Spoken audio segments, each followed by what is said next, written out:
Alhamdulillahi Rabbil Alamin.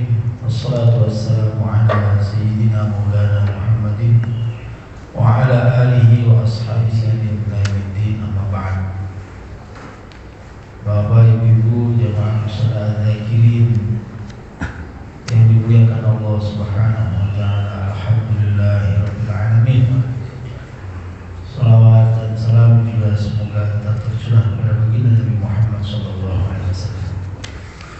Kita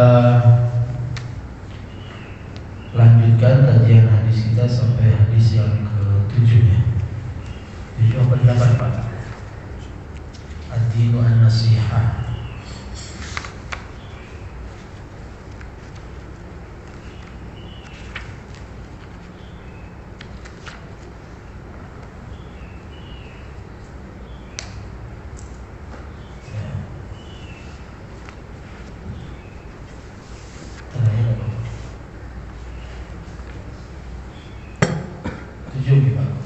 Bismillahirrahmanirrahim. Qala al-mu'allif rahimahullahu ta'ala an Abi Ruqayyah Tamim bin Aus ad-Dari radhiyallahu anhu. Kalau ini sudah tolong diingatkan Pak ya. Kalau catatan saya ini yang 6 sudah ada kiri tulisannya. Dari Abu Ruqayyah Tamim bin Aus ad-Dari radhiyallahu anhu anna Nabiyya sallallahu alaihi wasallam qala ad-dinu an-nasihah. Apa sudah?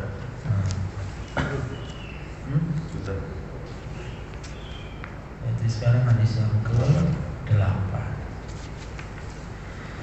An Ibni Umar radhiyallahu anhuma anna Rasulullah sallallahu alaihi wasallam, dari sahabat Abdullah bin Umar radhiyallahu anhuma, bahwa Rasulullah sallallahu alaihi wasallam bersabda, umirtu an uqatilan nasa, umirtu aku diperintah an uqatilan nasa untuk berperang, hatta yashhadu, untuk memerangi manusia, hatta yashhadu, sampai mereka bersaksi alla ilaha illallah, bahwa tiada Tuhan selain Allah, tidak ada Tuhan yang disembah kecuali Allah, wa anna Muhammadan, dan bahwa sesungguhnya Nabi Muhammad sallallahu alaihi wasallam itu Rasulullah, utusan Allah, wa yuqimus salata, dan mereka melaksanakan salat, wa yu'tuz zakata, dan mereka menunaikan zakat. Fa idza fa'alu dzalika, dan apabila mereka telah melakukan itu semua, asamu, maka terjaga minni, dari saya, mereka terjaga minni, dari saya. Apanya yang terjaga? Dima'ahum, darah mereka, wa amwalahum, dan harta mereka, illa bihaqqil Islam, kecuali dengan hak Islam, wa hisabuhum, dan hisab mereka, ala Allah, ada pada Allah Subhanahu wa ta'ala. Jadi Bapak Ibu-ibu yang dimuliakan Allah Subhanahu wa ta'ala, hadis ini sekilas, sepintas itu menjelaskan bahwa Nabi SAW berkata, aku diperintah untuk memerangi manusia sampai mereka syahadat. Jadi seakan-akan tugas Nabi Muhammad SAW itu adalah menyuruh orang bersyahadat dengan cara perang. Ini seakan-akan begitu. Hampir terjemah bunyinya begitu.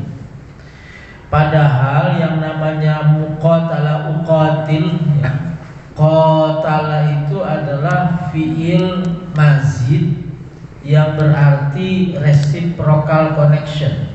Jadi ada hubungan timbal balik.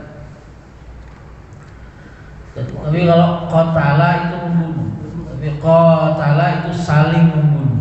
Nah, pertanyaannya adalah, apakah ada dalam sejarah Nabi Muhammad SAW Nabi memulai perang? Nah, Nabi memulai perang, apalagi kemudian kaitannya dengan menyuruh orang untuk bersyahadat. itu hampir bisa dipastikan tidak pernah terjadi di zaman Nabi Muhammad SAW. Jadi hadis ini itu lantas dimaknainya apa? Menurut ulama yang menjadi highlight atau yang menjadi titik tekannya itu adalah baris yang kedua atau paragraf yang kedua, yaitu apa? Yaitu orang kalau sudah syahadat, sholat, zakat, maka nyawa dan hartanya terjaga. Nah ini ya. Jadi bagian pertama bahwa umirtu an uqatilan nas, aku diperintah untuk memerangi manusia, itu artinya bukan kemudian Nabi Muhammad SAW diperintah oleh Allah Subhanahu wa taala untuk berperang dalam rangka ini. Innama umirtu an uqatilan nas hatta yashhadu an la ilaha illallah wahdahu la syarikalah wa anna Muhammadan Rasulullah. Itu harus dimaknai sesuatu yang berarti pembelaan. Ya, jadi Nabi Muhammad SAW itu melakukan peperangan itu satu pembebasan. Ya, kalau bahasa Arabnya itu fathu. Entah itu ada fathu Makkah, membebaskan kota Makkah. Membebaskan dari apa? Dari kezaliman. Membebaskan dari apa? Dari kemusyrikan. Ya. Yang kedua, Nabi SAW itu melakukan peperangan karena ada peristiwa-peristiwa tertentu, kasuistik. Misalnya orang Yahudi dibunuh, orang Yahudi membunuh orang mukmin. Ya. Orang Yahudi melakukan pelanggaran perjanjian. Nah ini penyebab perang. Termasuk penyebab perang yang besar, yaitu perang Badar. Perang Badar itu karena apa? Karena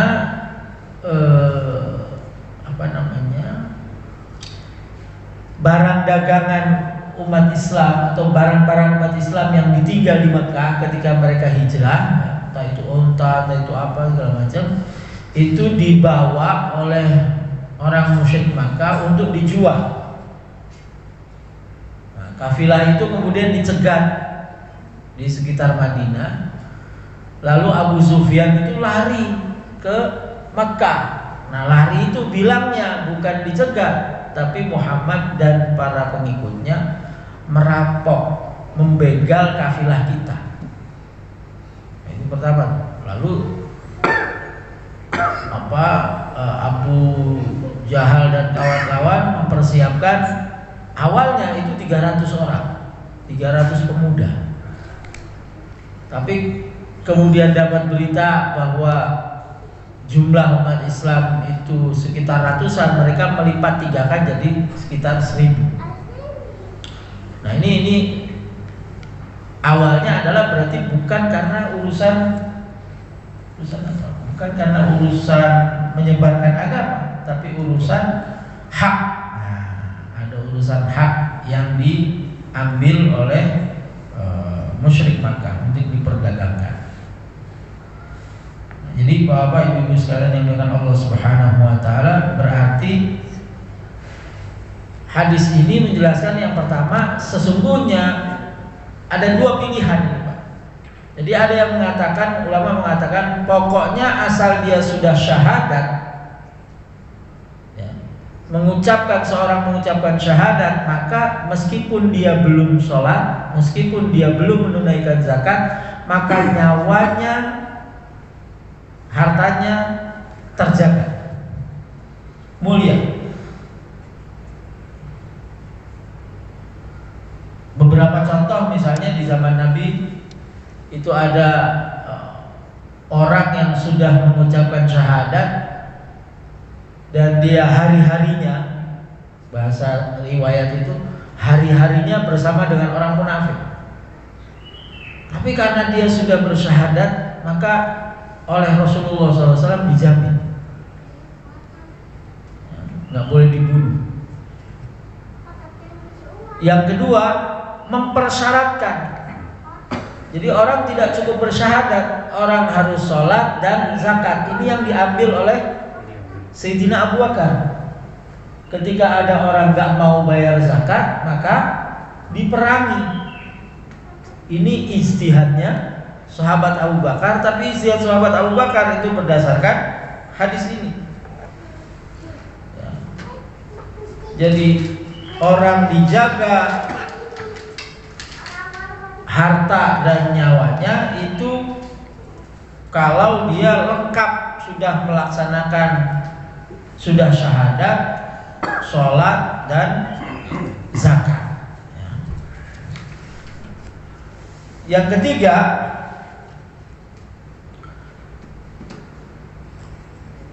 bahwa orang yang melaksanakan, orang yang sudah bersyahadat, orang yang sudah sholat dan zakat itu dianggap bahwa dia telah menjaga agamanya, hifzuddin. Nah, orang yang sudah menjaga agamanya maka hifzul nafs, hifzul mal berlaku padanya. Persoalannya adalah apakah ketika terjadi suatu keadaan, mana yang didahulukan antara hifzuddin, hifzul nafs atau hifzul mal. Contoh misalnya, bapak ibu lagi tahajud di rumah, terus motornya atau mobilnya ada yang mau mencuri, ada maling. Kalau kita batalkan sholat kita, berarti kita merusak agama, tidak menjaga agama. Tapi kalau kita biarkan, kita tetap sholat, maka harta kita hilang. Mana yang didahulukan? Kalau kata ulama, kalau waktunya luas apalagi sholat sunnah, maka hifzul mal didahulukan daripada hifzul din. Bahkan sholat wajib sekalipun, kalau waktunya luas. Apalagi kemudian yang berhadapan-hadapan adalah hifzul nafas, menjaga nyawa. Jadi kalau kita misalnya di sholat terus gempa, maka kita harus menyelamatkan nyawa, sholatnya dibatalkan kalau waktunya luas, alias baru masuk waktu. Tapi kalau waktunya sudah mau habis, sebagian ulama mengatakan tetap dia keluar, meninggalkan sholat, membatalkan sholat, nanti bisa diqadha, karena sholat pada saat berbahaya itu bertentangan dengan kaidah la dharara, atau hadis Nabi SAW, la dharara wala dirar, tidak ada bahaya dan tidak ada yang membahayakan. Orang ibadah tidak boleh ibadah dalam keadaan berbahaya dan tidak boleh dia membahayakan dirinya. Maka dari situ sebagian ulama mengatakan dia tetap membatalkan sholatnya, tapi sebagian mengatakan tidak boleh. Inna sholata 'alal mu'minina kitabam mawquta. Bahwa sholat bagi orang-orang mukmin itu adalah ketetapan kitab, ketetapan kewajiban yang mawquta, sudah ada waktunya. Jadi kalau subuhnya sudah habis, ya sudah hilang. Nah, orang yang menjaga, sebetulnya kewajiban kita itu ada 5. 1, menjaga agama. 2, menjaga nyawa. 3, menjaga harta. Atau 3, menjaga akal. 4, menjaga harta. 5, menjaga keturunan. Yang kelima ada 2 pendapat. Ada yang mengatakan menjaga keturunan, ada yang mengatakan menjaga kehormatan. Hifdzul 'ird. Ada hifdzul nasl, hifdzul 'ird. 1, menjaga agama, pahamlah kita. Kita sholat, kita puasa, kita zakat, kita sedekah dan lain sebagainya, itu bagian dari menjaga agama. Yang kedua, menjaga nyawa. Tidak boleh membunuh orang, tidak boleh bunuh diri, tidak boleh menyebabkan diri kita terbunuh. Maka bom bunuh diri itu jelas-jelas melanggar syariat, jelas. Karena nggak ada satupun perintah atau tidak ada satupun anjuran bahkan untuk melakukan itu. Yang ketiga, hifzul akal, menjaga akal. Kita nggak boleh mengkonsumsi khamr karena itu merusak akal. Mengkonsumsi obat-obatan terlarang ya, karena itu merusak akal. Yang keempat, menjaga harta, tidak boleh menghambur-hamburkan, tidak boleh mubadzir, tidak boleh menyia-nyiakan harta. Tadhiyul mal. Bapak misalnya punya tanah di kampung. Iya, tanah anggur, itu namanya menyia-nyiakan harta. Dan itu dosa. Harus ditanami atau disewakan atau di apa terserah, kecuali bentuknya hutan. Nah, beda kalau hutan. Maka di dalam agama kita yang kaitannya dengan hifzul mal ini ada namanya ihya'ul mawad. Di fikih itu menghidupkan tanah yang mati. Ya misalnya di sini ada tanah developer misalnya ya, anggur. Nah, itu mendingan dibikin fasos atau fasum supaya manfaat. Atau misalnya ada kampung Pak, ada daerah di mana ekonominya tidak bergerak, misalnya sumber ekonomi nggak ada, kemudian kegiatan sosial nggak ada, terus kita bikin sekolah di sana atau bikin pesantren di sana. Dengan bikin pesantren itu kemudian ekonomi hidup, apa segala macam hidup. Nah itu namanya ihya'ul mawad. Dan hampir seluruh pesantren di Indonesia itu modelnya begitu. Apa istilahnya? Babat alas. Tanah yang enggak bertuan itu, kemudian di situ ibaratnya dibeli sama kiainya, kemudian didirikan pesantren ya, di tengah hutan, di tengah sawah dan seterusnya. Yang terakhir, hifdzun nasl, menjaga keturunan. Kita nggak boleh aborsi, kita harus nikah. Nikah itu bagian dari hifdzun nasl, menjaga keturunan. Nah, ada yang terakhir mengatakan bukan hifdzun nasl tapi hifdzul ilm, menjaga kehormatan. Kehormatan.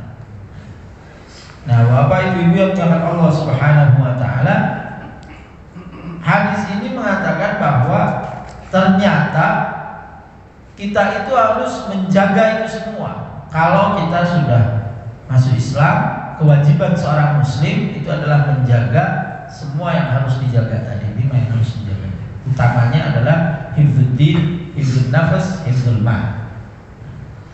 Nah, berarti al-imanu, iman itu matlub, dituntut untuk melakukan apa yang disebut 3H. Jadi kalau ada yang mengatakan iman itu cukup di hati, enggak.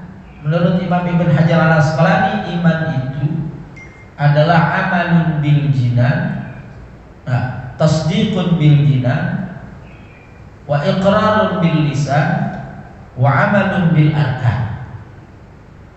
Iman itu adalah tasdiqun bil jinan, membenarkan di dalam hati, lalu diikrarkan dengan lisan, lalu diwujudkan dalam perbuatan. 3.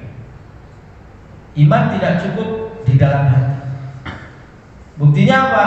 Orang-orang di zaman Nabi Muhammad SAW itu harus pernah terdengar dia bersyahadat, harus pernah terdengar dia mengucapkan iman. Kalau enggak, maka dia dianggap apa? 2 pilihannya. Imma dianggap sebagai orang non-muslim atau dianggap sebagai orang munafik. Orang munafik saja itu iman diucapkan, yaquluna bi afwahihim. Mereka mengucapkan iman dengan mulut mereka.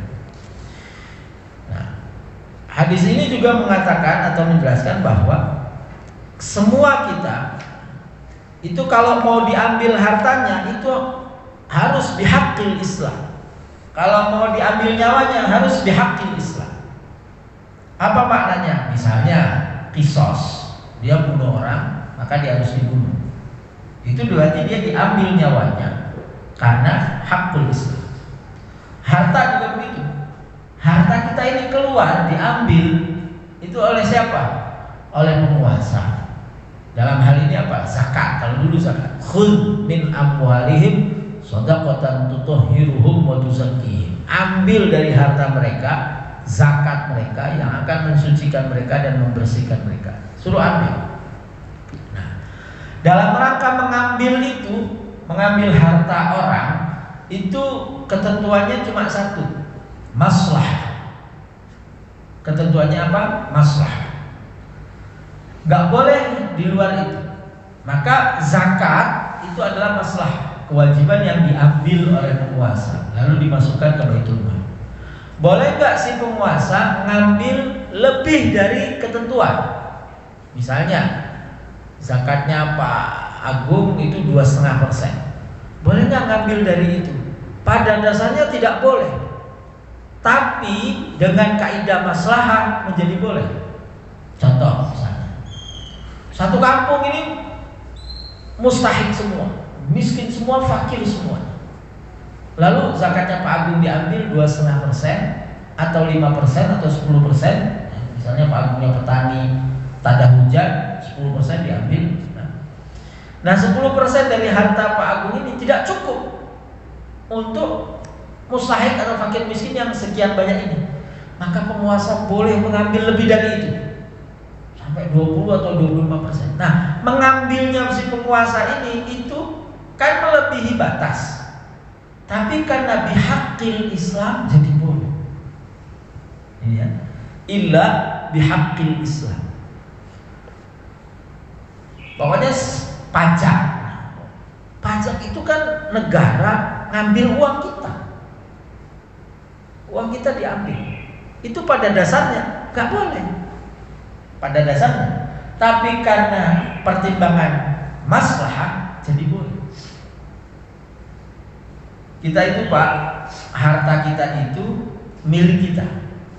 Milik kita. Kita mau tasarrufkan untuk apa saja itu terserah kita. Terserah kita. Tapi anak bapak yang di pesantren itu uangnya dipegang oleh musyrif, oleh pembimbingnya. Sehingga dia ngambil uangnya itu berdasarkan ketentuan. Itu pada dasarnya nggak boleh uang orang diatur-atur. Tapi bihaqqil Islam, ai ala qadril maslahah, berkaitan karena pertimbangan maslahah maka boleh. Termasuk yang menjadi perdebatan yang kedua adalah ketika anak hanya boleh beli di kantin atau warung pondok. Itu namanya habsul mal, menahan harta, itu nggak boleh. Dia boleh, dia bebas membelanjakan hartanya dimanapun dia mau. Tapi karena pertimbangan maslahah, kalau dia keluar nanti dia belinya macam-macam. Kalau dia keluar nanti dia berjumpa dengan orang macam-macam, dia melihat macam-macam, yang akhirnya dia pengen macam-macam dan lain sebagainya. Termasuk Pak dalam hal ini adalah waris. Kenapa waris harus disegerakan? Karena itu kaitannya dengan haknya orang yang gak boleh kemudian ditahan illa bihaqqil Islam. Jadi begitu waris ya harus dibagi. Gak boleh kita tahan itu hak adik kita, hak kakak kita misalnya, hak saudara kita, hak ibu kita, orang tua kita. Dia harus diberikan, disegerakan. Persoalan nanti udahlah punya saya biar buat ini saja, oh itu lain masalah. Yang penting kaitannya dengan itu. Kaitannya dengan apa? Fa idza fa'alu dzalika asamu minni dima'ahum wa amwalahum illa bihaqqil Islam. Yang terakhir wa hisabuhum 'ala Allah, dan hisab itu adalah ada pada Allah Subhanahu wa taala di akhirat kelak. Apa maksudnya hisab di sini? Orang munafik itu iman di mulut. Orang semua tahu dia iman. Orang munafik itu sholat, bukan enggak sholat. Orang munafik itu sholat. Orang munafik itu zakat. Sebab kalau enggak zakat dia akan diperangi. Maka sepeninggal Nabi Muhammad SAW, sejumlah orang, ada dua pendapat itu Pak Abu. Kenapa mereka nggak mau bayar zakat? Ada yang mengatakan bahwa mereka adalah orang-orang munafik yang dulu di zaman Nabi mereka berat memang bayar zakat, sehingga begitu Nabi nggak ada, mereka nggak mau bayar zakat, sehingga diperangi oleh Sayyidina Abu Bakar. Tapi ada pendapat yang kedua, nggak, mereka bukan orang munafik, mereka nggak mau bayar zakat ke Baitul Mal, kepada khalifah. Kenapa? Karena mereka tidak baiat kepada Abu Bakar. Nah, jadi kaitannya dengan politik. Mereka nggak mau bayar pajak, istilahnya gitu. Kan waktu itu ada gerakan nggak mau bayar pajak tuh. Nah, itu diperangi oleh Sayyidina Abu Bakar. Nah, mereka yang orang munafik, yang beratnya orang munafik itu ngomong iman, kemudian mereka sholat. Ya. Maka kata Nabi SAW, ciri orang munafik itu berat di sholat asar dan isya. Kenapa asar dan isya? Karena asar itu waktunya orang lelah, ya. Orang lelah. Sementara isya itu udah gelap, nggak ada yang lihat. Jadi mereka nggak sholat. Nah, mereka itu wahisabuhum 'ala Allah in kana mu'minan shadiqan adkhalahul jannah wa in kana kadziban adkhalahun nar. Siapa yang imannya benar, ya dia akan masuk surga. Siapa yang imannya bohong, riya, Islamnya riya, ya fa innahu munafiqun fid darkil asfali minan nar. Maka dia adalah orang munafik. Sementara orang di dunia ini ya nggak bisa kita tentukan apakah dia munafik atau tidak munafik. Kenapa? Karena yang tahu hanya Rasulullah Shallallahu Alaihi Wasallam. Lebih penting dari itu apa sesungguhnya, Pak? Sesungguhnya adalah dima'ul muslimina wa amwaluhum haramun. Darahnya orang muslim itu mulia, hartanya orang muslim itu mulia, dijaga oleh Rasulullah Shallallahu Alaihi Wasallam. Maka orang-orang yang korupsi itu berarti dia sudah mengambil hartanya orang muslim dan dia berhadapan-hadapan dengan Rasulullah Shallallahu Alaihi Wasallam. Orang yang membunuh orang muslim itu dia berarti melanggar sesuatu yang dimuliakan oleh Rasulullah Shallallahu Alaihi Wasallam. Dalam hadis yang lain itu dikatakan al-mu'minu al-muslimu lil muslimi haramun damuhum wa amwaluhum atau dima'uhum wa amwaluhum. Orang muslim yang satu terhadap muslim yang lain itu haramun. Apa artinya haram? Mulia, terjaga. Terjaga apanya? Hartanya, nyawanya dan hartanya. Ini penting ya Pak. Jadi kenapa kita tidak boleh mencuri, apalagi itu hartanya orang muslim? Karena hartanya orang muslim itu terjaga, haram, terjaga, mulia. Siapa yang menjaga? Allah dan Rasul, dimuliakan oleh Allah dan Rasul. Sehingga kita tidak boleh mengambil atau mengambil nyawa atau harta orang lain. Pada saat yang sama, karena dima dan amwal itu mulia, maka kita juga tidak boleh menyia-nyiakan nyawa kita, membahayakan nyawa kita dan harta.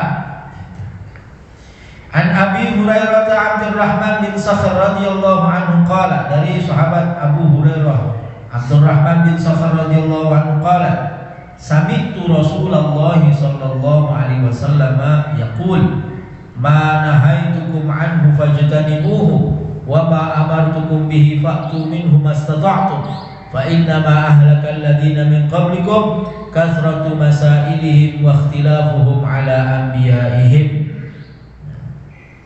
Jadi dari sahabat Abu Hurairah radhiyallahu an, beliau berkata, aku mendengar Rasulullah sallallahu alaihi wasallam bersabda, "Ma nahaitukum anhu fajtanibuhu." Apa yang aku larang maka tinggalkanlah. Wa ma amartukum bi fa'tu minhu mastata'tum. Perhatikan kalimatnya. Apa yang aku larang maka tinggalkanlah. Apa yang aku perintahkan maka kerjakan semampumu. Apa maknanya? Yang pertama, bahwa meninggalkan larangan itu harus total, nggak boleh sedikit demi sedikit. Misalnya saya mau berhenti mabok, tapi saya cicil sehari nggak sebotol, segelas, oh nggak bisa. Berhenti maksiat, berhenti menjauhi larangan Allah atau menjauhi larangan Allah dan Rasulnya itu harus total, nggak boleh sama sekali. Tapi kalau melaksanakan perintah itu semampunya. Kenapa begitu, Pak? Karena menjauhi larangan itu nggak butuh usaha. Menjauhi larangan itu nggak butuh usaha. Contoh, jangan mencuri. Ya udah tinggal diam. Enggak.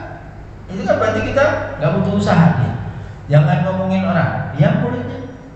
Jangan mabuk, diam. Nggak usah ke warung beli apa, beli homer, diam.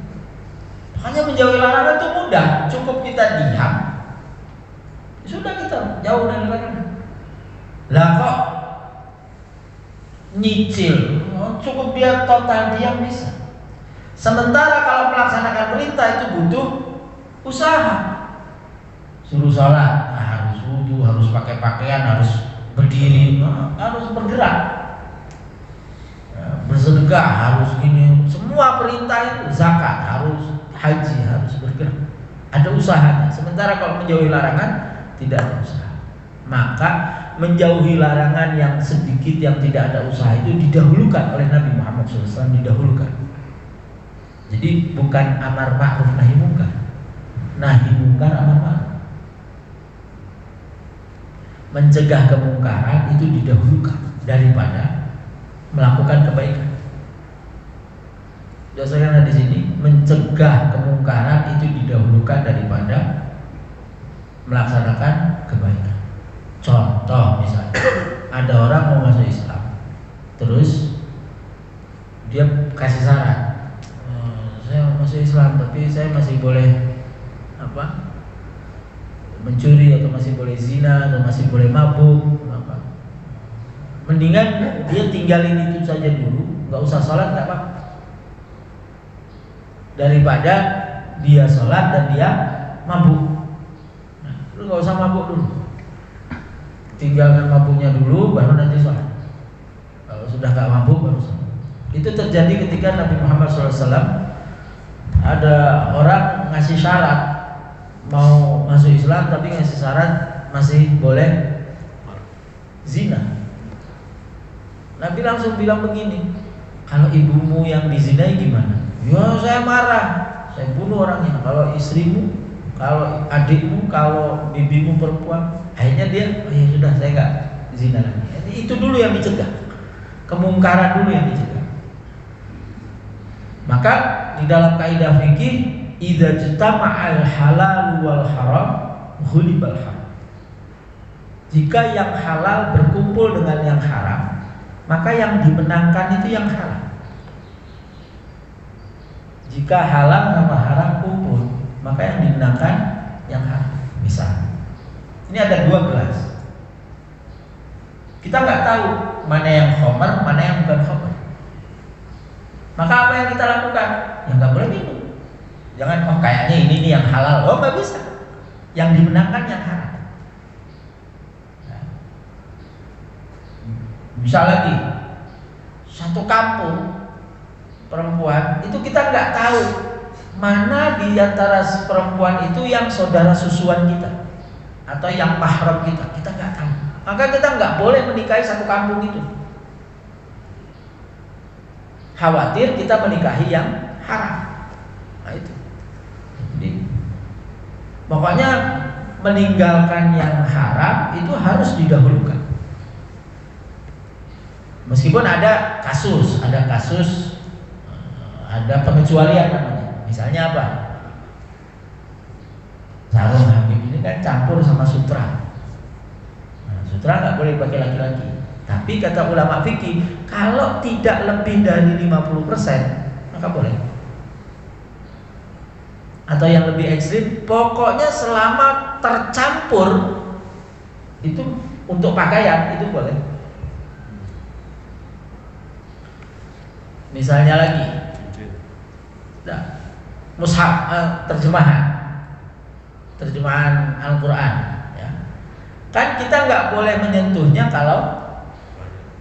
kalau nggak suci. Ya, kita harus menyentuhnya dalam keadaan suci. Nah, terus karena di situ lebih banyak terjemahannya, maka kita boleh tuh menyentuh. Karena lebih banyak terjemahan. Nah, itu pengecualian. Tapi pada dasarnya tadi idza jitama'al halal wal haram ghulibal haram. Kalau halal dan haram berkumpul, maka yang dimenangkan adalah yang haram. Saya pernah ke Jepang, prasmanan, makanya itu prasmanan. Prasmanannya itu ada tulisannya kan, chicken, lamb, sebelahnya pork. Dipisah tempatnya, tapi di dalamnya kan nyatu goreng-gorengnya. Waduh, sayangnya saya minta telur rebus. Nah, kalau telur rebus kan aman, atau ikan mentah. Selama di sana itu saya, karena tinggalnya itu yang pertama di hotel 3 hari, lalu 7 hari di rumah penduduk. Nah, di rumah penduduk itu ya saya makannya itu aja, telur apa, rebus setengah matang itu, sama ikan mentah. Jadi ikan mentah di sana tuh manis, enak, segar. Nah, ini Pak. Jadi kumpul yang halal sama haram, kita dahulukan yang. Nah, hadis ini ternyata punya sababul wurud. Apa sababul wurudnya? Khatabana Rasulullah SAW faqala ayyuhan nas qad faradallahu alaikumul hajja fahajju. Ada orang, Nabi SAW khutbah, wahai kaum muslimin, Allah telah memfardukan kalian haji, maka hajilah kalian. Terus ada yang nanya, ya Rasulullah, qala rajulun akullu amin ya Rasulullah, apakah hajinya setiap tahun ya Rasul? Fasakata Rasulullah dia hatta qadaha salasa, sampai orang itu nanya 3 kali, ya Rasul, kalau hajinya tiap tahun? Ya Rasul, hajinya tiap tahun. Faqala Rasulullah, lau qultu na'am lawajaban, kalau saya bilang iya nanti jadi wajib. Walam mastata'tum, cukup semampunya saja. Nah, ini bagian yang kedua, fa innama ahlakal ladina min qablikum kasratu masailih. Umat-umat terdahulu itu binasa atau dibinasakan itu karena banyak tanya. Banyak tanyanya nanti enggak melaksanakan. Ya, seperti siapa? Bani Israel. Ketika diperintahkan suruh menyembelih antadbahu baqarah, malah bilang nanya, qalu du'ulana rabbaka yubayyin lana ma hi, sapinya yang kayak apa? Udah dijelasin sapinya apa, la faridu wala bikr awalu baina dzalik. Masih nanya warna, qalu du'ulana rabbaka yubayyin lana ma launuha, dijelasin warnanya sofra faqi'ul launuha tasurrun nadhirin, masih nanya lagi. Akhirnya mereka nggak jadi menyembelih. Nah, ini sama pertanyaan yang nggak perlu. Mahasiswa saya kalau nanya, Pak, bikin makalah, nanya berapa halaman Pak, langsung saya jawab 100. Padahal kalau dia nggak nanya itu cukup 10-5 halaman aja cukup. Ini nanya di print apa soft copy, saya bilang dua-duanya. Pokoknya semakin banyak tanya saya jawab beneran itu. Itu yang pertama. Jadi melaksanakan perintah itu semampunya. Nah, kata semampunya itu harus digarisbawahi, Pak. Bukan semaunya. Bukan masyitum, tapi mastata'tum. Nah, gimana caranya supaya kita ibadah itu tidak semaunya? Kan pertanyaan gitu. Gimana caranya ibadah kita tidak semaunya tapi semampunya? Apa jawabannya? Ibadahlah berdasarkan tuntunan.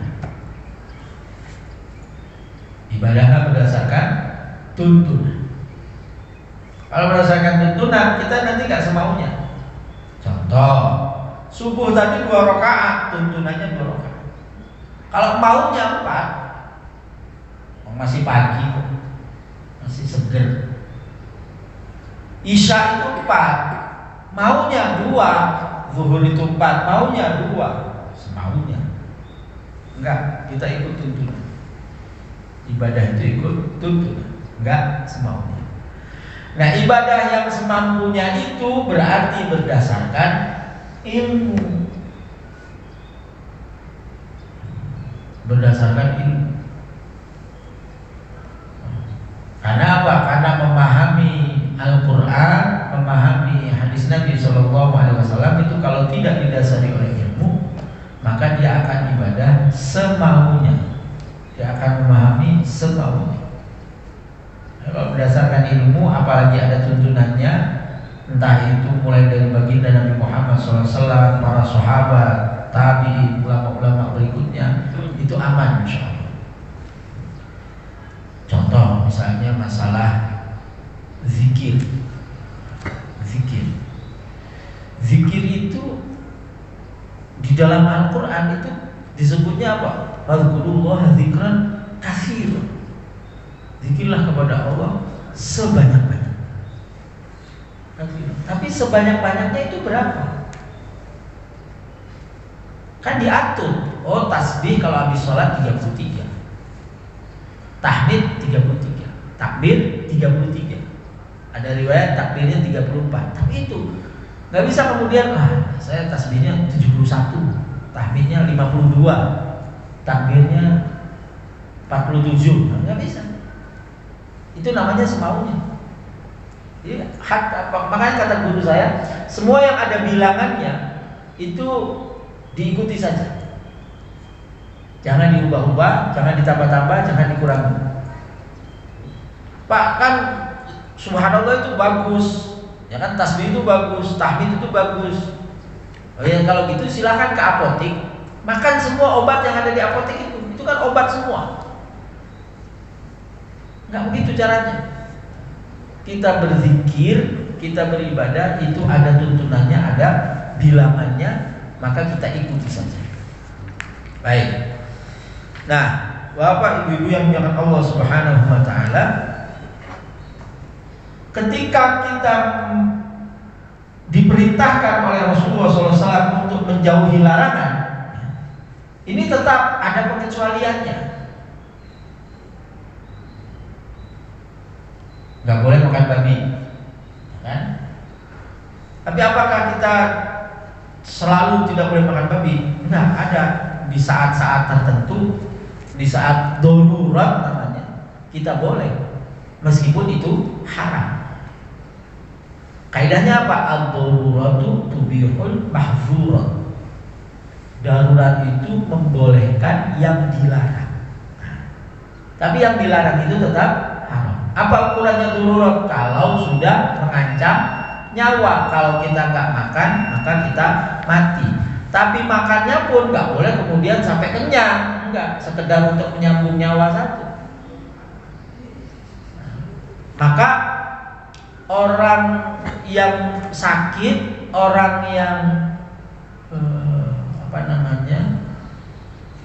kena sakit itu kan boleh dia mengkonsumsi, misalnya ini nggak ada jalan lain selain dimasukkan virus yang mengandung babi. Itu bagian dari darurat itu. Kalau enggak ini nanti dia mati. Kalau misalnya dibilang Pak, mati itu kan urusan Allah. Enggak, mati itu ada takdirnya. Kalau waktu matinya, iya urusan Allah. Tapi cara mati itu ada ukurannya, ada takdirnya. Iya, kalau kita ambil pisau dan kita tusukkan ke jantung, itu insya Allah mati. Gak bisa kemudian kita bilang kalau belum takdirnya belum mati. Loh, ini takdirnya mati. Takdirnya mati. Kita gorok leher kita, mati takdirnya. Jadi nggak boleh kita berlindung, wah kalau belum takdirnya kan gak bakalan mati. Nggak begitu. Ini ukurannya, ukuran yang sudah ditetapkan oleh Allah Subhanahu wa taala, mati ukurannya. Jadi kita harus apa? Yaitu tadi ad-daruratu tubihul mahzurat. Yang darurat itu boleh dijalankan. Nah, itu darurat. Yang kedua, al-masyaqqatu tajlibut taisir. Ini kaitannya dengan melaksanakan perintah dan menjauhi larangan. Sesuatu yang masyaqqah itu akan menarik kemudahan. Misal, ini kaitannya dengan mastatoktu. Orang nggak bisa berdiri, duduk. Nggak bisa duduk, tiduran. Pokoknya kita itu tidak dibenarkan melaksanakan ibadah yang semampunya itu tadi dengan kesulitan. Enggak. Ibadah itu harus yang nyaman, yang enak. Kenapa? Kata Nabi, ad-dinu atau inna dina yusru. Agama ini mudah. Wala yushaddad-din illa ghalaba. Dan tidaklah seseorang itu memberat-beratkan agama kecuali dia kalah. Jadi gampang aja. Hujan di zaman. Dulu zaman Nabi karena rumahnya jauh kan, kalau balik ke rumah nanti mereka nggak bisa balik jamaah asar. Ya sudah, hujan besar jamaah zuhur sama asar. Al-masyaqqatu tajlibut taisir. Nah, perintah itu ada 3. Satu, perintah wajib atau fardu. Apa bedanya fardu sama wajib? Kalau fardu tidak bisa ditinggalkan sampai dia laksanakan, tidak pernah gugur sampai dilaksanakan, itu fardu. Sholat fardu. Kalau nggak dilaksanakan, ya masih melekat kewajibannya sampai kapanpun. Ya, buktinya apa tadi? Nggak bisa berdiri, duduk, nggak bisa duduk, tiduran, nggak bisa tiduran, kedip-kedip mata, nggak bisa kedip-kedip mata pakai hati, nggak bisa hati, baru disolatkan. Saking dia fardu itu nggak bisa ditinggalkan. Kalau kita pernah meninggalkan, maka harus diqadha. Nabi SAW itu pernah suatu saat setelah sholat asar, sholat 2 rakaat. Ditanya sama Ibunda Aisyah, ya Rasulullah, apakah ketentuannya sudah berubah? Apakah ketentuannya sudah berubah? Karena habis sholat asar nggak ada sholat. Apa kata Nabi? Ghalabani yaduyuh. Saya tadi habis sholat zuhur disibukkan oleh tamu, sehingga saya nggak sempat ba'diyah. Sholat sunnah ba'diyah diqadha sama Rasul setelah asar. Itu menunjukkan apa? Bahwa sholat sunnah saja diqadha, apalagi sholat fardu. Yang kedua, waktu qadha itu nggak mengenal waktu haram. Habis sholat subuh boleh, habis sholat maghrib boleh. Waktu qadha itu nggak mengenal pada waktunya. Misalnya subuh diqadha subuh, enggak. Subuh bisa diqadha habis zuhur. Kita pernah ninggalin sholat asar, kita qadha habis isya, boleh. Nggak mengenal waktu dia. Qadha boleh kapan saja, dan qadha tidak mengenal waktu haram. Ini Nabi SAW yang melakukan itu. Maka kata guru saya, Kiai Zainal Abidin Munawwir, kalau kita biasa tahajud tiap malam, kok kesiangan, bangun-bangun sudah sholat subuh, sudah adzan subuh, maka kita boleh tuh mengqadha tahajud kita sebelum sholat subuh. Jadi datang ke masjid, sholat tahiyatul masjid, kemudian sholat qadha tahajud, kemudian qobliyah subuh, baru sholat subuh. Kalau kita biasa tahajud, dalilnya mana? Tadi itu Nabi biasa ba'diyah kan, qobliyah ba'diyah Nabi nggak pernah tinggal di qadha. Bapak biasa sholat duha, karena sibuknya pada hari itu nggak duha, karena itu habis zuhur qadha sholat duha, niat qadha sholat duha. Nah, jadi perintah itu ada yang fardu, ada yang sunnah. Yang sunnah itu dibagi 3. Ada mandubah, ada mustahabah, ada masnunah. Mandubah itu anjuran, ya lakukanlah. Ya. Mustahabah itu lebih kuat anjurannya, kalau bisa kamu lakukan. Masnunah itu lebih tinggi, kalau bisa jangan ditinggal. Yang Mandubah apa ya?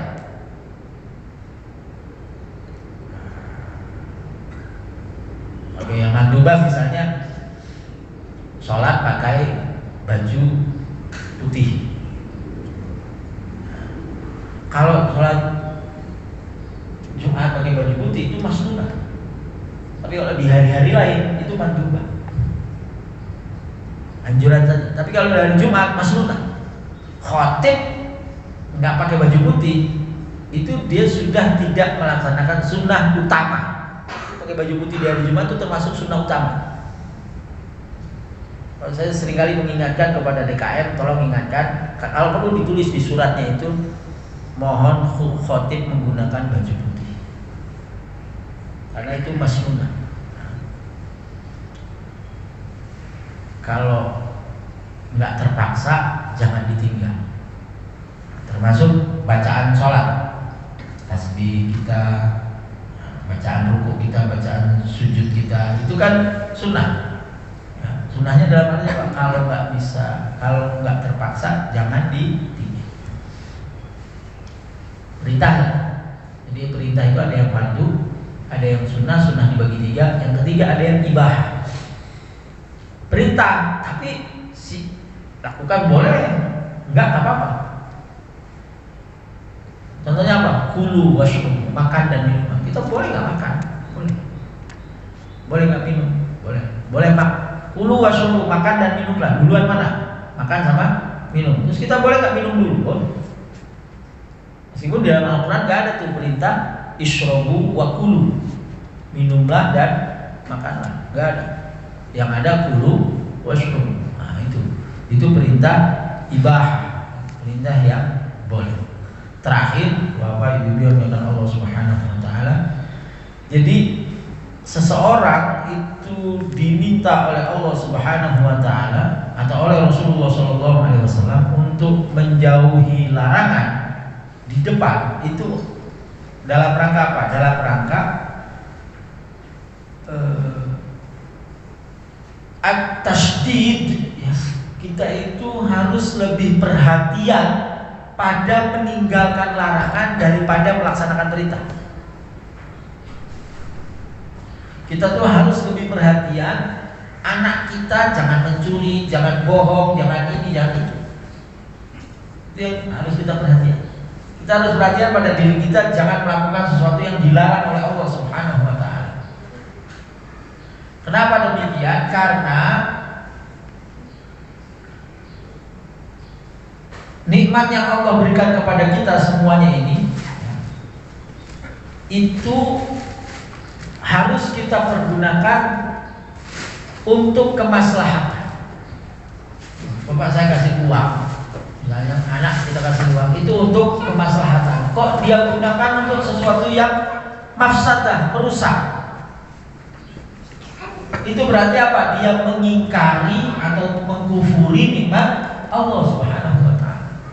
Dan kufur itu berat. Yang kedua, yang terakhir, semua larangan itu pasti mengandung mafsadah. Semua perintah pasti mengandung maslahat. Kunci ini Pak. Ya.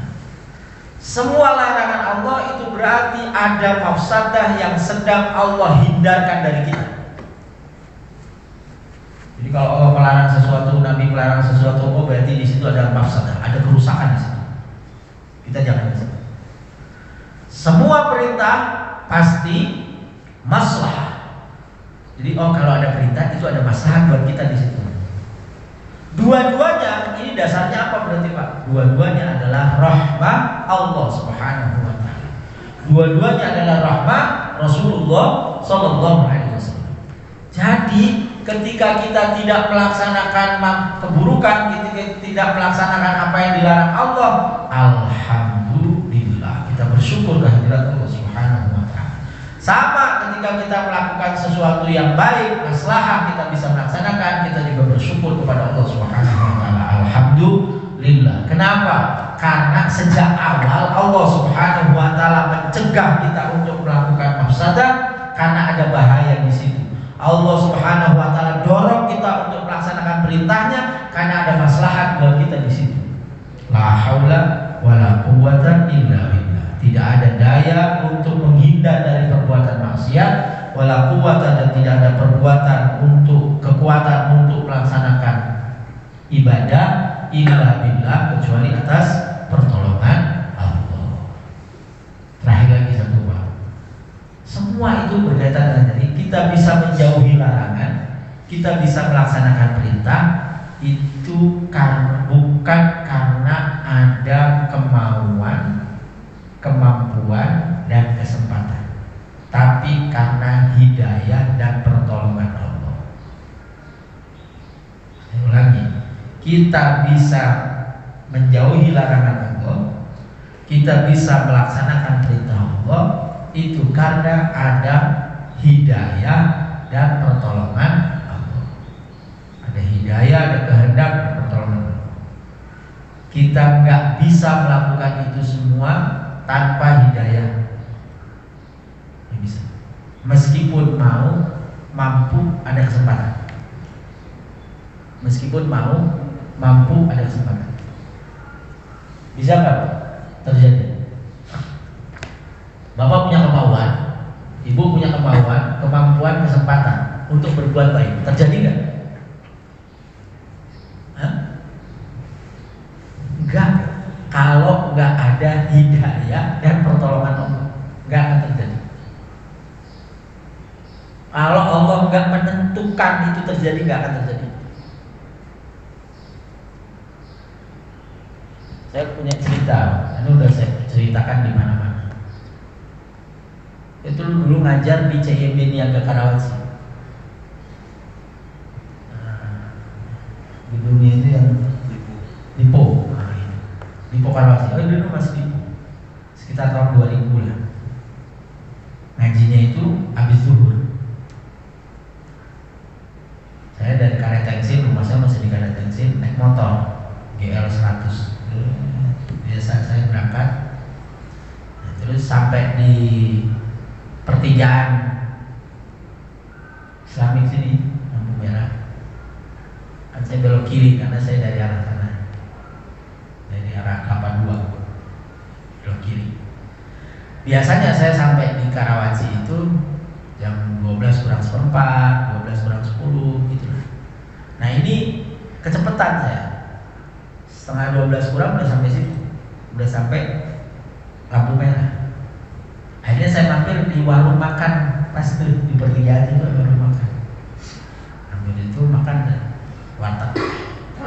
Tengah-tengah saya makan datang bapak-bapak pakai kaos singlet. Kaos singlet masuk makan nasi sama kerupuk. Gak pakai lauk, nasi muncul nasinya sama kerupuk. Batin saya, wah gak bener saya nih, saya makan pakai lauk, ada orang makan cuma pakai kerupuk. Saya bilang sama mbaknya, mbak, tolong mbak di piring kasih ikan, ayam, tempe, tahu, telur. Kasih bapak itu, nanti beliau suruh pilih semuanya juga gak apa-apa. Nah, dianterin ke bapak itu. Dan saya lanjut makannya. Tengah-tengah saya makan, datang bapak itu bawa piring yang tadi. Dia bilang makasih pak ya. Saya lihat utuh, ayam, ikan, telur, tempe, tahu. Saya bilang pak kenapa nggak diambil? Nggak, makasih. Saya seakan-akan saya mau bela diri gitu. Kenapa kok nggak mau? Saya bilang pak, insya Allah ini halal. Ini juga saya mau ngaji. Insya Allah ini halal. Jangan khawatir pak. Saya takutnya, dia bilang takutnya ini ada yang tercampur haram kan gitu. Uangnya enggak, ini halal. Makasih pak, dia bilang gitu. Saya paksa lagi pak, kenapa? Gitu. Jawabannya satu, mohon maaf pak, jangan ubah kebiasaan saya. Wah, itu kan saya mau, saya mampu, kesempatannya ada, jadi bersedekah lauk, kejadi. Kenapa? Ya memang belum ditakdirkan. Udah, bapak itu keluar. Gak lama datang tukang kerupuk. Saya udah selesai makan, datang tukang kerupuk. Pakai anduk di sini, ngambil yang kosong, diisi sama dia. Siang panas itu. Nah, saya lagi tuh, nggak tahu itu nggak direncanakan. Saya bilang sama mbaknya, es teh manis. Nah, es teh manis saya taruh di pinggir sini, begitu tukang kerupuk mau keluar saya cegat. Pak, bentar. Panas ya Pak? Panas. Haus Pak? Haus. Jadi silakan Pak. Ini buat Bapak. Gratis. Ya, Pak. Makasih. Kok makasih lagi? Tadi sudah makasih, ini makasih lagi. Makasih. Gak apa-apa, ini cuma es teh kok. Bapak kan haus panas gitu. Iya makasih Mas. Saya paksa, akhirnya dia jawab, mohon maaf Pak, saya puasa. Waduh, tukang kerupuknya puasa. Yang mau ngaji gak puasa. Itu membuktikan sekali lagi, saya membuktikan bahwa ya Allah, iya ya, nggak cukup, nggak bisa kemampuan, kesempatan itu kita bisa melakukan kebaikan kan? Tapi minimal niat sudah dicatat lah, gitu. Niat sudah dicatat. Ini terus saya konsultasi sama guru saya, pesan beliau gitu, ya kamu nggak boleh kapok, harus terus begitu, harus setiap ada kemauan, kesempatan jadikan. Jadi jangan sampai kehilangan kesempatan atau kehilangan kemampuan, bahkan naudzubillah min dzalik kehilangan kemauan. Jadi hidayah itu sudah diberi memang oleh Allah Subhanahu wa taala, kamu mau bersedekah, tapi memang Allah cuma membatasinya sampai kemauan itu saja sudah.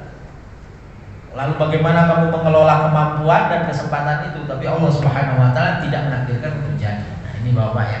Jadi berterima kasihlah kepada Allah Subhanahu wa taala kita tidak melakukan keburukan, berterima kasihlah kepada Allah Subhanahu wa taala kita bisa melakukan kebaikan. Karena apa? Karena semuanya itu atas pertolongan dan perlindungan dari Allah Subhanahu wa taala. Bismillahirrahmanirrahim. Alhamdulillahirabbil alamin. Hamdan yuwafi ni'amahu wa yukafi mazidah. Ya Rabbana lakal hamdu kama yanbaghi li jalali wajhika wa 'azimi sultanik. Allahumma shalli ala sayyidina Muhammad salatan tunjina biha min jami'il ahwali wal afat wa taqdilana biha jami'al hajat wa tutahhiruna biha min jami'is sayyi'at wa tarfa'una biha indaka 'ala darajat wa tuballighuna biha aqsal ghayat min jami'il khairat fil hayati wa ba'da al mamat. Allahumma ighfir lana wa liwalidina wa li masyayikhina wa li ahlina wa li ikhwanina minal muslimin wal muslimat wal mu'minina wal mu'minat wallahu yaqafur ghafur.